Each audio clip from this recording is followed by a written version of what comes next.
ആ അമ്മേ, നാളെ എനിക്ക് എക്സാമാ. ഒന്ന് എണീപ്പിക്കണേ നേരത്തെ. തല വേദനയായിട്ട് വയ്യ. ഞാൻ നേരത്തെ കിടന്നുറങ്ങാൻ പോവാ. സമയത്തിന് എണീപ്പിക്കണേ. ആ അമ്മ പറയാം, മോള് പോയി ഉറങ്ങിക്കോ.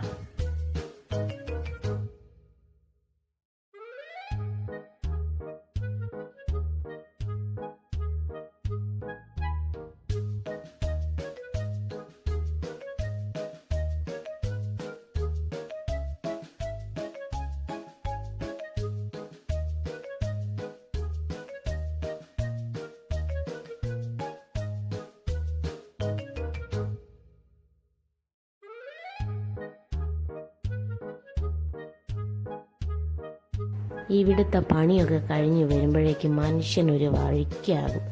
തലയും കണ്ണൊക്കെ വേദനയാണ്. ഉറക്കം വരുന്നുണ്ട്. ഇത്തിരി നേരത്തെ കിടന്നുറങ്ങാം. 11:30 ഇനിയിപ്പോൾ ഒന്ന് ഉറങ്ങുമ്പോഴേക്ക് എഴുന്നേൽക്കാനുള്ള സമയമാവും. തലവേദനയാകുന്നല്ലോ. എന്തായാലും മോള് രാവിലെ നേരത്തെ എണീപ്പിക്കാൻ പറഞ്ഞതല്ലേ. 4 മണിക്ക് അലാറം സെറ്റ് ചെയ്തേക്കാം. പാവം കുട്ടി കുറേ ഇരുന്ന് പഠിക്കുന്നതാ നാളത്തെ എക്സാമിന് വേണ്ടി. എവിടെ തലയിണൊക്കെ എവിടെ, ആരെവിടെ കൊണ്ടുവച്ചത്? നേരത്തിന് ഉറങ്ങാന്ന് വിചാരിച്ചാൽ പാവം കുട്ടി നേരത്തെ എഴുന്നേൽപ്പിക്കണം. അലാറം അടിക്കുമല്ലോ, അപ്പം എഴുന്നേൽപ്പിക്കാം.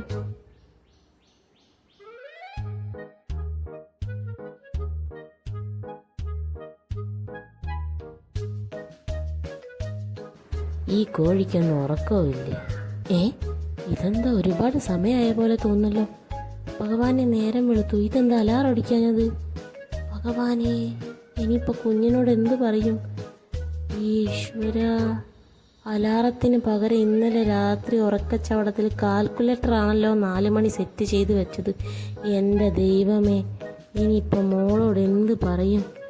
നേരം വൈകിയതുകൊണ്ട് ഇനിയിപ്പോൾ എക്സാമിനും പോകാൻ കഴിയൂലല്ലോ.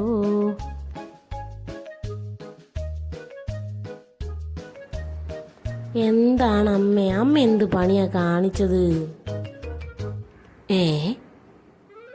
അയ്യോ, ഞാനിപ്പോൾ ഇവളോട് എന്താ പറയുക? എൻ്റെ ദൈവമേ, രാവിലെ സമയത്തിന് നേരത്തെ വിളിക്കണമെന്ന് പറഞ്ഞിട്ട് ഇതിപ്പോൾ രാവിലത്തെ എക്സാമിന് ഉച്ചയ്ക്ക് പോകേണ്ട അവസ്ഥയായല്ലോ.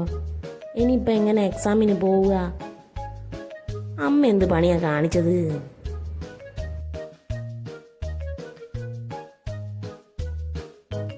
സ്വന്തം മൊബൈൽ പോലും ചാർജ് ഇടാതെ പഠിക്കാനിരുന്നിട്ടല്ലേ. അത് മോളെ, നീ ഉറങ്ങുന്നത് കണ്ടപ്പോൾ പാവം തോന്നി അമ്മയ്ക്ക്. ഒരുപാട് പഠിച്ചിട്ടൊക്കെ ഉറങ്ങുകയല്ലേ ക്ഷീണം കൊണ്ട്. ഈ അമ്മ ഇതെന്താ പറയുന്നേ? പാവം തോന്നിയേ ഉറങ്ങുമ്പോഴോ അമ്മയ്ക്കോ? അല്ലെങ്കിൽ ഒരിത്തിരി നേരത്തെ ഉറങ്ങിപ്പോയിട്ടുണ്ടെങ്കിൽ ചൂലും ചെരുപ്പെടുത്ത് പിന്നാലെ ഓടുന്ന ആളാ ഇപ്പം ഇങ്ങനെ പറയുന്നത്. ഇതെന്താ? ഇത് വെറും ക്ലാസ് ടെസ്റ്റ് അല്ലേ. മെയിൻ എക്സാമിനെ നോക്കാം മോളെ. അമ്മ ഇതാ കുറുമയും വെള്ളപ്പം ഉണ്ടാക്കി വെച്ചിട്ടുണ്ട്. നീ പോയി പല്ല് തേച്ച് വേഗം കൊണ്ട് വാ.